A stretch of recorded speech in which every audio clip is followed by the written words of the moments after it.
Kagtik sa ulihi, sa gina-proofread ko na ginakimo pa ko sa ospital. Budlay galit mag-proofread ko ginakimo pa. Hasta lang po 200 pages na sakit na ulo ko.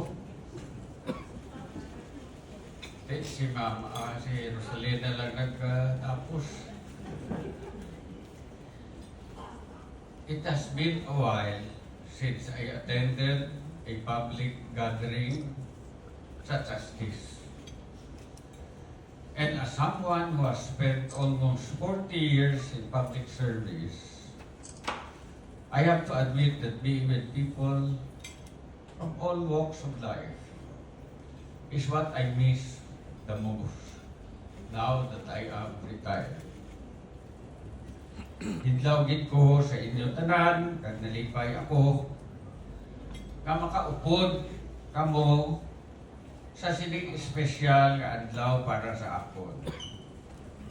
Gani, salamat gid sa inyong pagbaton sa akon imbitasyon nga mag-upod sa akon subong adlaw para sa launching sang akon libro, Nobody But Jerry. Sa Nobody But Jerry, bilala kami to. Upod ko pa to si Joe III, dahil hindi siya subok. Like ni Joe, bisan siya na lang kung bilin, upod mo siya Japon sa ako.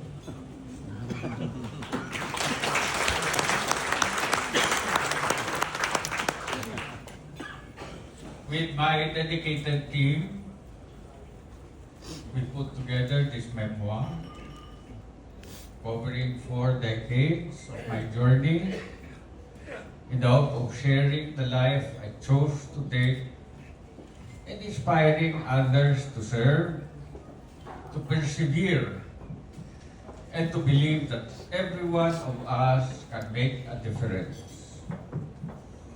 At isa diri ka istorya sugid ko sa inyo so ay pa nakabasa. Sa napreso ako dito, pindala kami sa pikutan, pud ko to si Melchor, si Melchor. Pero ako to sa kilid ko, si Tutsi Giguna, manang senador pala. Pag-agi namon sa mga kriminal, nagatatulang tanang guyag nila. First time ko kita, hasta guyag gali, ginatato. Sinodi sa inyo nagatato, siguro